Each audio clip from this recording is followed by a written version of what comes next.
संजय शिरसाट यांच्या पत्रकार परिषदेला आता सुरुवात होते। काल वर्षावर माननीय मुख्यमंत्र्यांनी आमच्या सर्वांची कोर कमिटी ज्याला म्हणतो त्यांची सगळ्यांची बैठक घेतली। बैठकीला मंत्री, काही आमदार आणि इतर नेतेही उपस्थित होते। लोकसभेच्या या पार्श्वभूमीवर काही ठिकाणी जागा चेंजेस किंवा काही ठिकाणी एखाद्या उमेदवाराला तिकीट न देण्याचं हा जो प्रकार घडलेला आहे त्यावर गांभीर्याने चर्चा झालेली आहे। आणि आपले खासदार असोत की इतर पदाधिकारी असो यांना कसं सामावून घेतलं जाईल या संदर्भामध्ये सखोल चर्चा झाली। आणि शिंदे साहेबांनी त्या ठिकाणी शब्द दिला आहे की कोणत्याही खासदार ज्यांना तिकीट मिळालं नाही किंवा एखाद्याला उमेदवारी देता आली नाही अशाच्या सर्वांचं चांगल्या पद्धतीने पुनर्वसन केले जाईल। त्यांना असलेल्या या सर्व त्याच्यातून बाजूला सारल्या जाणार नाही। एका वेगळ्या ध्येय धोरणातून आपण ही लोकसभेची निवडणूक लढवतोय आणि म्हणून आपल्याला 100% निकाल हा अपेक्षित असल्यामुळे सर्वांनी सहकार्य करून ही जी निवडणूक आहे ती चांगल्या पद्धतीने पार पाडावी असं त्यांनी आवाहन सुद्धा केलं। 9 तारखेला चंद्रपूरमध्ये एकनाथ खडसे यांचा भाजपमध्ये पक्षप्रवेश होतोय। गुढीपाडव्याच्या दिनानिमित्त हा पक्षप्रवेश होतोय, काय म्हणाल? खडसे साहेबांनी गेली 30-40 वर्ष ज्या भाजपमध्ये काम केलं होतं त्या भाजपमध्येच काही प्रमाणात त्यांच्या विरोधात सुद्धा खटके उडत होते, त्यामुळे त्यांनी पक्ष सोडला होता। परंतु आता त्या पक्षामध्ये कदाचित सर्व पदाधिकाऱ्यांचं किंवा नेत्यांचं एकमत झालं असावं म्हणून पुन्हा घर वापसीचा निर्णय खडसे साहेबांनी घेतला असावा। त्यांचं पक्षाशी असलेलं योगदान लक्षात घेता ते निश्चितच भाजपच्या या सगळ्या संघटनात्मक बाबीसाठी उपयोगी ठरतील असं माझं मत आहे, म्हणून त्यांचं आम्ही सुद्धा स्वागत करतो। नाना पटोलेंनी म्हटलं की प्रकाश आंबेडकरांकडे आम्ही प्रस्ताव दिला, त्यांनी निर्णय घ्यायचे, 3 वाजेपर्यंतची वेळ दिली। नाना पटोले कोणत्या प्रकाश आंबेडकरला वेळ देणारा? नाना पटोलेला स्वतःच अस्तित्व थोडं कमी होत चाललेलं आहे। त्यांनाच पक्षामध्ये किती स्थान आहे हे त्यांनी पहिलं पाहिलं पाहिजे। दुसऱ्याला कसले कटअप टाइम देता येते? 3 वाजेपर्यंत आले तर बघा नसतं आम्ही आमचा निर्णय घेऊ। तुम्ही निर्णय घ्यायला तुम्ही मोकळे आहात, त्यांनी कुठं तुम्हाला सांगितलं आम्हाला वेळ द्या आम्ही विचार करतो? म्हणून हे वंचित हे काँग्रेस बरोबर किंवा राष्ट्रवादी बरोबर जाणार नाही, उबाठाबरोबर जाणार नाही। आता हे आघाडीमध्येच असलेली बिघाडी पाहून एकंदरीत सांगलीच्या जागेवर असेल, भेवंडीच्या जागेवर असेल, हे जे काही चाललेलं आहे यांचं गोंधळ, या गोंधळामुळं आता मैत्रीपूर्ण लढतीचा एक फॉर्म्युला समोर येण्याची शक्यता आहे आणि त्याच पद्धतीने ह्या निवडणुका लढल्या जातील। आघाडी आता टिकणार नाही हे पूर्वीपासून मी सांगत आलोय आणि आज त्याचा प्रत्यय तुम्हाला आता 1-2 दिवसात येईल। भिवंडी आणि कल्याणमध्ये सध्या चाललंय काय? कारण शिवसेना आणि भाजपमध्ये तणावाची परिस्थिती असं बोललं जात आहे।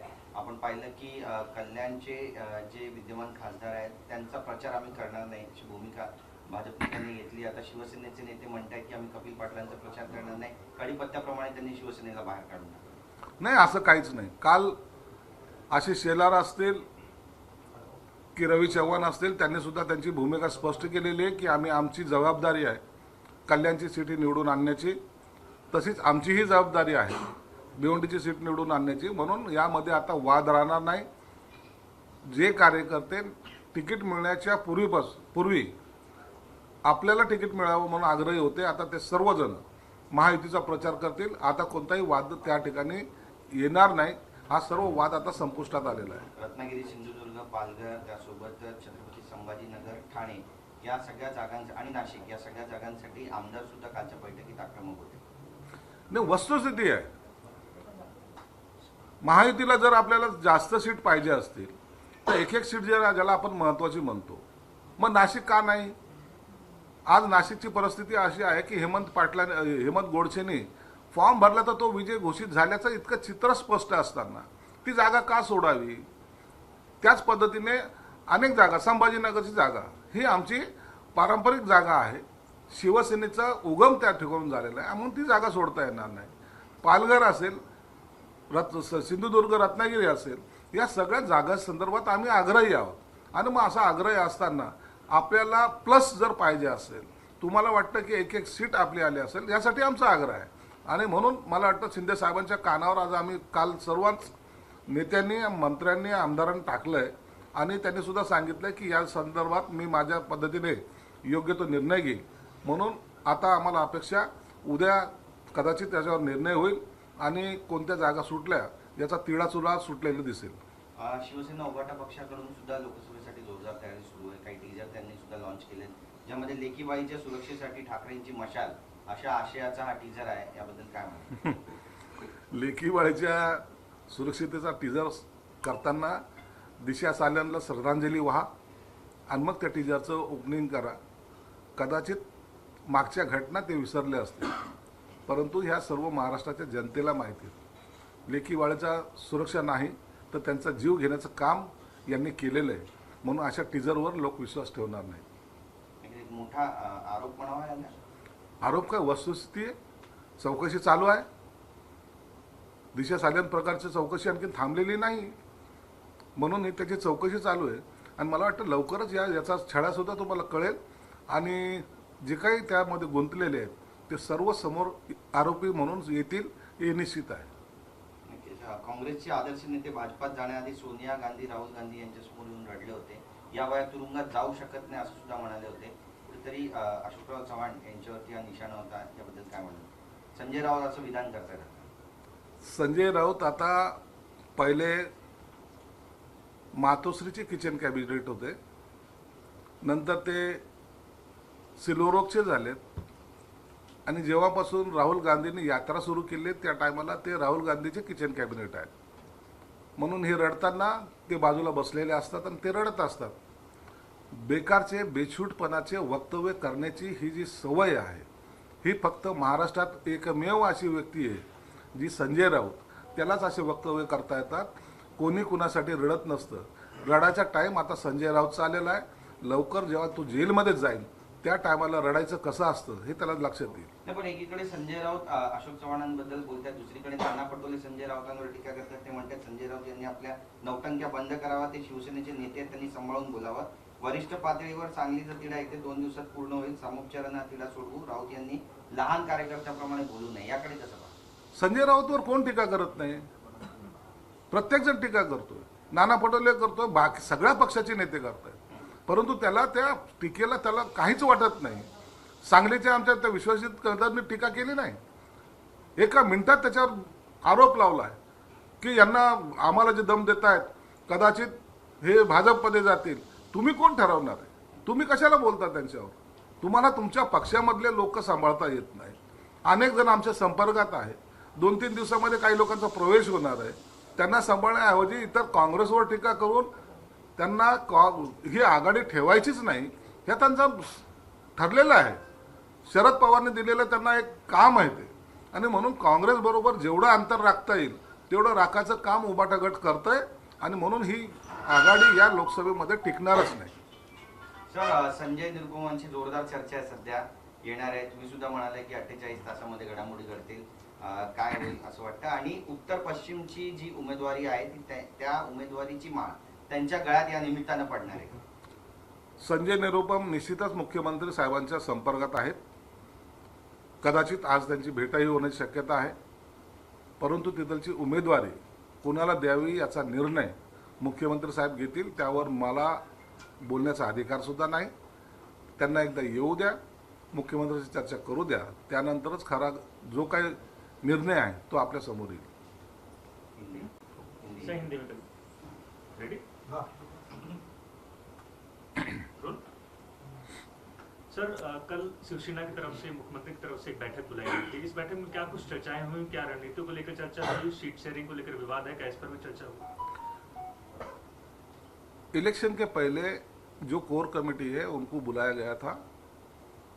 बहुत सारी सूचनाएं हमें दी गई. इलेक्शन की स्ट्रैटेजी क्या होना चाहिए, इलेक्शन के ऊपर किसके ऊपर क्या जवाबदारी है, उसने क्या करना चाहिए. जो नेतागण थे, मंत्रीगण थे, आमदार थे, वो किस किस जिले में जाएंगे, कहाँ कहाँ प्रचार करेंगे, और राष्ट्रवादी, कांग्रेस, शिवसेना, इनका कोऑर्डिनेटर कौन रहेगा, ये सब बातों पे चर्चा हुई। उसके बाद कुछ सीटों की शेयरिंग के बारे में भी चर्चा हुई। हम लोगों ने कौन सी सीटें अभी अपने को चाहिए, ये कौन सी सीट लड़ाना चाहिए जिसपे अपन चुन के आ सकते, विजयी हो सकते, उसके बारे में उनको सविस्तर बताया गया।